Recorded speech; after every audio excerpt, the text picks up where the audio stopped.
ሰበር ዜና አሳዛኝ ዜና ከእስራኤልና ከሆርሙዝ ወሽመጥ ተሰምቷል። የሚያሳዝን ዜና ነው። በዝርዝር ይዘናል።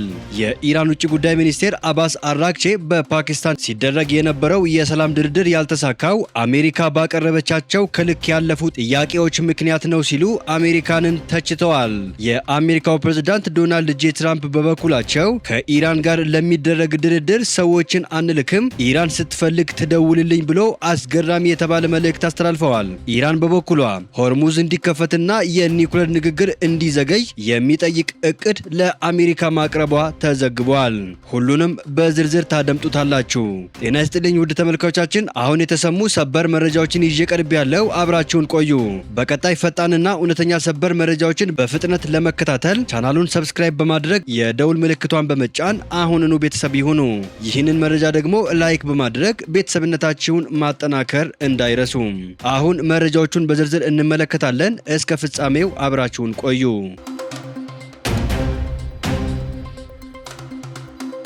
በቅድሚያ የአሜሪካው ፕሬዝዳንት ዶናልድ ጄ ትራምፕ ከኢራን ጋር በስልክ መነጋገር እንደሚመርጡ እና ተደራዳሪዎቻቸውን እንደማይልኩ ተናገሩ።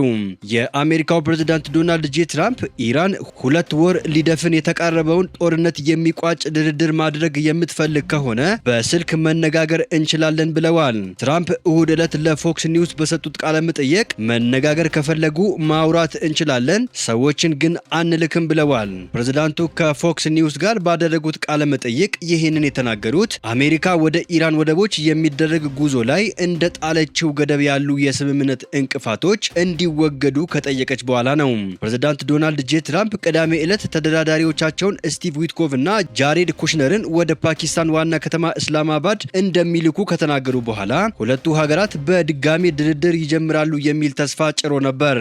አርብ ዕለት ፓኪስታን ገብተው የነበሩት የኢራን ውጭ ጉዳይ ሚኒስቴር አባስ አራግቺ ግን የአሜሪካኑ ልዑካን ከመድረሳቸው አስቀድመው ወደ ኦማን ተጉዘዋል። ትናንት እሁድ ለአጭር ቆይታ ተመልሰው ወደ ፓኪስታን ተጉዞ የነበረ ቢሆንም የአሜሪካው ፕሬዝዳንት ተደራዳሪዎቻቸውን የመላክ እቅዳቸውን አስቀድመው ሰርዘዋል። አራግቺ ከፓኪስታን ወጥተው ወደ ሩሲያ አምርተዋል። በዚያም ከፕሬዝዳንት ቭላዲሚር ፑቲን ጋር እንደሚገናኙ ይጠበቃል። የኢራን ውጭ ጉዳይ ሚኒስቴር ከዚህ ቀደም ኢራንና አሜሪካንን ስታደራድር ወደ ነበረችው ኦማን ባደረጉት ቆይታ ስለ ወሳኙ የባህር መተላለፊያ ሆርሙዝ እንደተነጋገሩ ተገልጸዋል። ትራምፕ በፎክስ ቃለ መጠይቃቸው መነጋገር ከፈለጉ ወደኛ መምጣት ወይም ሊደውሉልን ይችላሉ፣ ታውቃለህ፣ ቴሌፎን አለ፣ ጥሩ ደህንነቱ የተጠበቀ መስመር አለን ሲሉ በድጋሚ ልዑካን እንደማይልኩ ጠቁመዋል።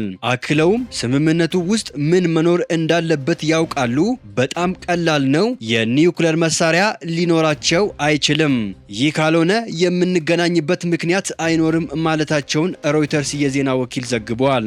ከቆይታ በኋላ ማህበራዊ ሚዲያ ገጻቸው ላይ ማድረግ ያለባቸው መደወል ነው በማለት ጽፈዋል። ትራምፕ ይህንን ያሉት የፓኪስታን የፖለቲካና የወታደራዊ አመራሮች በቴህራንና ዋሽንግተን መካከል የተኩስ አቁም እንዲፈረም እየጣሩ ባለበት ወቅት ነው።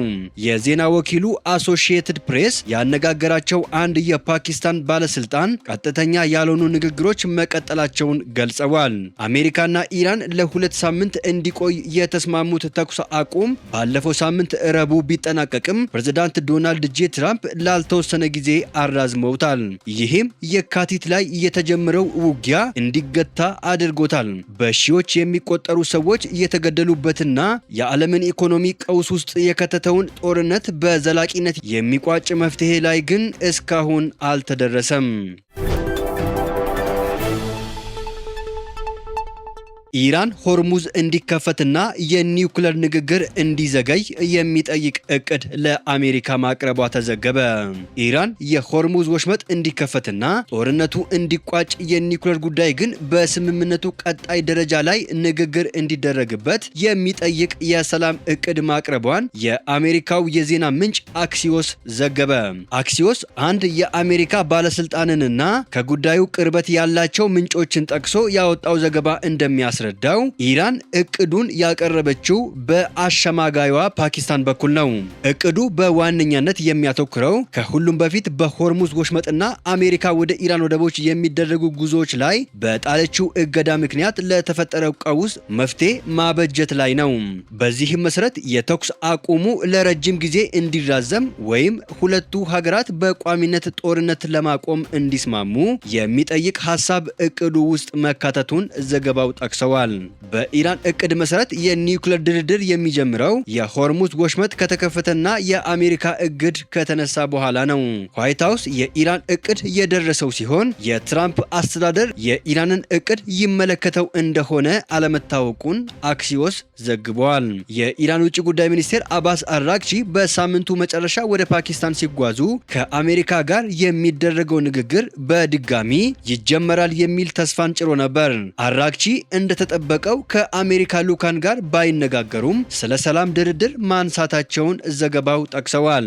አክሲዮስ እንዳስነበበው ከሆነ አራግቺ በእስላማባድ ቆይታቸው የኒውክሌር ጉዳይን ወደ ጎን የማድረግ ሀሳብን አንስተዋል። አክሲዮስ ያነጋገራቸው አንድ ምንጭ የአሜሪካ ጥያቄ የሚመለስበትን መንገድ በተመለከተ በኢራን አመራር መካከል ስምምነት አለመኖሩን አራግቺ ለፓኪስታን፣ ግብፅ፣ ቱርክና ኳታር አሸማጋዮች መናገራቸውን ገልጸዋል። ወደ ሩሲያ የተጓዙት የኢራን ውጭ ጉዳይ ሚኒስቴር ድርድሩ ላለመሳካቱ አሜሪካ ያቀረበቻቸውን ጥያቄዎች ወቀሱ። ወደ ሩሲያ ያመሩት የኢራን ውጭ ጉዳይ ሚኒስቴር አባስ አራግቺ በፓኪስታን ሲደረግ የነበረው የሰላም ድርድር ያልተሳካው አሜሪካ ባቀረበቻቸው ከልክ ያለፉ ጥያቄዎች ምክንያት ነው ሲሉ ለመገናኛ ብዙሃን ተናገሩ። በሩሲያዋ ሴንት ፒተርስበርግ ከተማ ያረፉት አራግቺ በመካከለኛው ምስራቅ የሚደረገውን ጦርነት በተመለከተ ከሩሲያ አጋሮች ጋር እንደሚነጋገሩ በፐርሺያ ቋንቋ በሰጡት ቃለ መጠይቅ ገልጸዋል። ከሩሲያ በፊት ወደ ፓኪስታን አቅንተው የነበሩት የውጭ ጉዳይ ሚኒስትሩ በእስላማባድ የነበራቸው ቆይታ በምን አይነት ሁኔታ ውስጥ ድርድሩ ሊቀጥል ይችላል የሚለው ላይ ያተኮረ እንደነበረ አስረድተዋል። አራግቺ በቃለ መጠይቃቸው በኢራን ስለተዘጋው ሆርሙዝ ወሽመጥ አንስተዋል። በወሳኙ የባህር መስመር በኩል ደህንነቱ የተጠበቀ ጉዞ ማድረግ ዓለም አቀፍ ጉዳይ ሆኖ መቀጠሉን ጠቅሰዋል። እንደ ኦማን ያሉ ጎረቤት ሀገራት ወሽመጡን በተመለከተ ከኢራን ጋር ባላቸው የጋራ ፍላጎት ላይ እንዲሰሩ ጠይቀዋል። ኢራንና ኦማንን የሚያስማሙ በርካታ ነጥቦች መኖራቸውንም ጠቁመው ሁለቱ ሀገራት ሆርሙዝን በተመለከተ ተጨማሪ ንግግር ለማድረግ ስምምነት ላይ እንደደረሱ ተናግረዋል። የውጭ ጉዳይ ሚኒስቴሩ በሩሲያ ቆይታቸው ከፕሬዝዳንት ቭላዲሚር ፑቲን ጋር እንደሚገናኙ የቢቢሲ አጋር የሆነው ሲቢኤስ ኒውስ ዘግቧል። የፓኪስታን ቆይታቸውን እጅግ ውጤታማ ሲሉ የገለጹት አራግቺ ኢራን ላይ የተከፈተውን ጦርነት በዘላቂነት ለመቋጨት የሚያስችል ማዕቀፍን በተመለከተ የኢራንን አቋም ማሳወቃቸውን ጠቅሰዋል። እውነትም አሜሪካ ዲፕሎማሲን በቁም ነገር ትወስደው እንደሆነ እናያለን ሲሉ ቅዳሜ ዕለት በማህበራዊ ሚዲያ ገጻቸው ጽፈዋል። መቼ ወደ ቤታችን እንደምንመለስ እርግጠኞች አይደለንም ሲሉ በሆርሙዝ ወሽመጥ መውጫ ያጡ ባህርተኞች ተናገሩ። የነዳጅ ጫኝ መርከብ ኩባንያዎች ማህበር መረጃ እንደሚያመላክተው በሺዎች የሚቆጠሩ ባህርተኞችና ከ105 በላይ መርከቦች በሆርሙዝ ወሽመጥ መዘጋት ምክንያት መንቀሳቀስ አልቻሉም።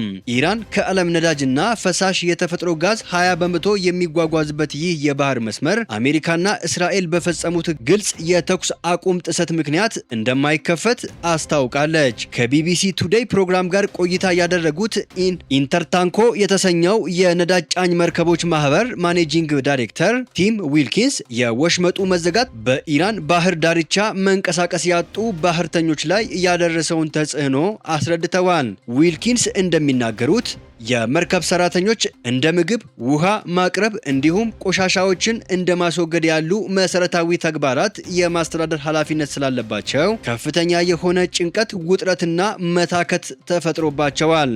ብዙዎቹ መቼ መመለስ እንደሚችሉ ምንም እርግጠኝነት ሳይኖራቸው መርከብ ላይ መውጫ አጥተዋል ብለዋል። በአሜሪካና ኢራን መካከል የተኩስ አቁም ስምምነት ቢደረስም አሁንም በቀጠናው ግጭቶች ቀጥለዋል። ባለፈው ሳምንት ኢራን ሁለት በወሽመጡ ሊያልፍ የነበሩ የጭነት መርከቦች ለምርመራ መያዟን ገልጻለች። በወሽመጡ ለማለፍ የሞከሩ ሌሎች መርከቦችም ጥቃት እንደተከፈተባቸው ተዘግበዋል። ይህ በእንዲህ እንዳለ ወደ ኢራን ወደቦች የሚደረጉ ጉዞዎችን ያገደችው አሜሪካም በርካታ መርከቦችን ጠልፋለች። እስራኤል ሊባኖስ ውስጥ በፈጸመችው ጥቃት 14 ሰዎች ተገደሉ። እስራኤል እሁድ ዕለት ሊባኖስ ውስጥ በፈጸመችው ጥቃት 14 ሰዎች ሲገደሉ 2 ሕፃናትና 2 ሴቶችን ጨምሮ 37 ሰዎች መጎዳታቸውን የሀገሪቱ ጤና ሚኒስቴር ገለጸ። የደረሰው ጉዳት ከመገለጹ አስቀድሞ የእስራኤል ጦር ቃል አቀባይ በተለያዩ የደቡባዊ ሊባኖስ መንደሮች የሚገኙ ነዋሪዎች ለቀው እንዲወጡ አስጠንቅቀው ነበር። ነዋሪዎች በአፋጣኝ መውጣት እንዳለባቸው የሚያስጠነቅቅ መልእክት የጻፈው ጦሩ እዚያው መቆየት ሕይወታቸውን አደጋ ላይ እንደሚጥለው ገልጸዋል። የእስራኤል ጦር ከቆይታ በኋላ የሂዝቦላ ወታደሮችና የእስራኤል መከላከያ ሰራዊት ወታደሮች ላይ ጥቃት ለመፈጸም ይውላሉ ያላቸውን የደቡባዊ ሊባኖስ ስፍራዎችን በከባድ መሳሪያና የአየር ጥቃት መምታቱን አስታውቋል። ሂዝቦላ በፈጸመው ጥቃት የ19 ዓመት የእስራኤል ወታደር መገደሉንና 6 ሰዎች መቁሰላቸውንም ገልጸዋል። እስራኤልና ሊባኖስ ለ3 ሳምንት የሚቆይ ተኩስ አቁም ተግባራዊ እንዲሆን ባለፈው ሳምንት ሐሙስ ዕለት መስማማታቸው ይታወሳል። ይህ ስምምነት በየትኛውም ጊዜ ራሷን ከታቀደ አይቀሬና ቀጣይነት ያለው ጥቃት ለመከላከል አስፈላጊውን እርምጃ በሙሉ የመውሰድ መብትን ለእስራኤል ሰጥተዋል። ተኩስ አቁሙ ተግባራዊ መሆን ከጀመረ አንስቶ እስራኤልና ሂዝቦላ አንዳቸው ሌላኛቸውን ስምምነቱን በመጣስ ከሰዋል። 14 ሰዎችን ከገደለው ጥቃት አስቀድሞ ቅዳሜ ዕለት የእስራኤል ጦር የሂዝቦላ ወታደራዊ ይዞታዎች ባላቸው ስፍራዎች ላይ ጥቃት ፈጽመዋል። ጦሩ ይህንን ጥቃት የፈጸመው በኢራን የሚደገፈው ሂዝቦላ 2 ፈንጂ የተሸከሙ ድሮኖችን ወደ እስራኤል አስወንጭፏል በሚል ነው። ቅዳሜ ዕለት የእስራኤል ጠቅላይ ሚኒስትር ቤንያሚን ኔታንያሁ የሀገሪቱ ጦር ሊባኖስ ውስጥ የሚገኙ የሂዝቦላ ኢላማዎችን በኃይለኛው እንዲያጠቁ ትዕዛዝ ሰጥተዋል። በዚሁ ዕለት ደቡባዊ ሊባኖስ ውስጥ በተፈጸሙ ጥቃቶች 6 ሰዎች ተገለዋል። ውድ ተመልካቾቻችን ለሰዓቱ የተሰሙ ሰበር መረጃዎች ወደ እናንተ ያደረስናቸው ናቸው። ከሰዓታት በኋላ በሌላ ሰበር መረጃዎች እስከምንገናኝ በያላችሁበት የዓለም ዳርቻ ቸር ቆዩልን። ሰላም ለዓለማችን ይሆን።